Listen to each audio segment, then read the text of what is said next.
Hello అండి, welcome to our channel. నేను మీ ప్రసూనారెడ్డి. Beetroot వడియాలు చేసుకునే విధానం చూద్దాం.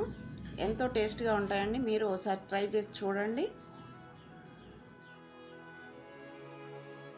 దీనికోసము నేను 3 గ్లాసులు బియ్యం తీసుకున్నాను. అంటే 1.5 కేజీ దాకా ఉంటాయి. దానికి ఒక్కొక్క గ్లాసుకి 8 నీళ్లు పోసి పొయ్యి మీద పెట్టుకున్నాను. అంటే 3 గ్లాసులకి 24 గ్లాసులు నీళ్లు పోసి పొయ్యి మీద స్టవ్ వెలిగించి పెట్టుకున్నాను. నీళ్లు మరిగేటప్పుడు రాత్రిపూటే నానబెట్టుకున్న బియ్యాన్ని నానబెట్టుకొని మిక్సీ పట్టి పెట్టుకున్నాను.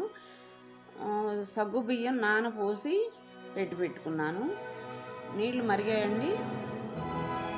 ఇప్పుడు సగ్గు బియ్యం నీళ్ళల్లో వేసి ఉడికించుకున్నాను. తొందరగా ఉడికిపోతాయండి. రాత్రిపూట ఉడికించుకున్నాం కాబట్టి తొందరగా, నానబెట్టుకున్నాం కాబట్టి తొందరగా ఉడికిపోతాయి. ఇలా ఉడికించుకోవాలి. సగ్గుబియ్యం ఉడికిన తర్వాత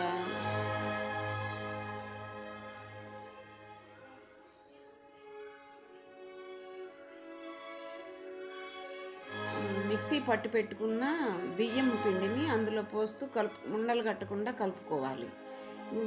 మిక్సీ పట్టేటప్పుడు నేను కొంచెం పచ్చిమిర్చి, అల్లము వేసుకున్నానండి. మీరు కూడా మీ టేస్ట్కి తగ్గట్టు వేసుకోండి. పిండి ఉడికి అయిపోయిందండి. దాంట్లో నేను జీలకర్ర వేసుకున్నాను. చివరిగా సాల్ట్ కలుపుకుంటున్నాను.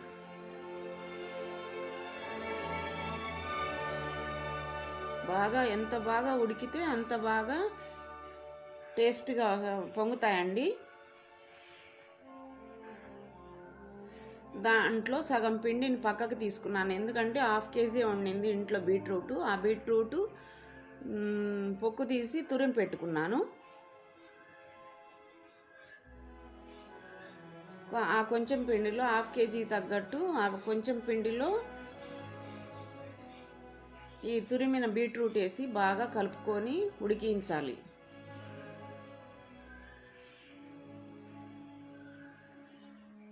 అంతట్లోకైతే నేను పోసిన బియ్యానికి, ఆ సగ్గు బియ్యానికి అయితే అంతట్లోకి కనీసం 2 కేజీస్ బీట్రూట్ అయితే పడుతుందని అంతా నేను పెట్టలేదండి.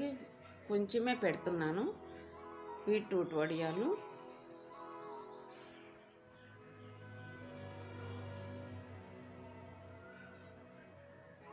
ఇలా కలిపేసుకొని ఇలా ఉడికించుకోవాలి బాగా.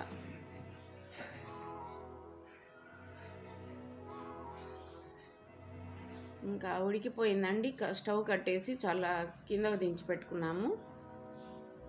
ఇది నిమ్మరసము, ఒక 5 కాయలు నిమ్మరసము పిండి పెట్టుకున్నాను. చిన్న సైజు నిమ్మకాయలు ఇవి. అందులో సగము ఈ పెద్ద గిన్నెలో వేసేసి కలుపుకుంటున్నాను. కొంచెము బీట్రూట్ దాంట్లో కూడా వేస్తున్నాను.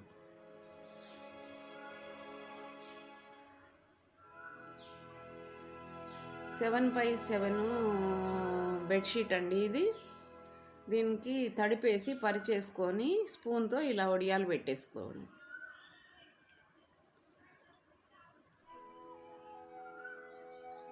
బీట్రూట్ కొంచెమే వచ్చాయండి. మిగతా అన్నీ వైట్గా మామూలు వడియాలే వచ్చాయి. అయిపోయింది. మరుసటి రోజు సాయంత్రం కల్లా ఎండిపోయాయి. మరుసటి రోజు ఉదయాన్నే నీళ్ళు చల్లేసుకొని వెనక పక్క నీళ్ళు చల్లేసి కొంచెం ఇలా తీసేస్తే ఊరికి ఊడొచ్చేస్తాయి. అవి తీసి కొంచెం కొంచెం చల్లుకొని తీసుకోవాలి.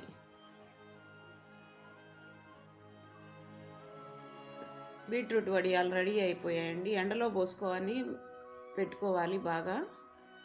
ఇప్పుడు కొంచెం వేయించి చూద్దాం.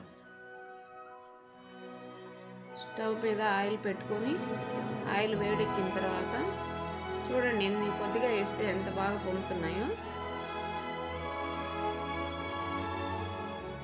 ఎంతో టేస్టీగా ఉండే బీట్రూట్ వడియాలు రెడీ.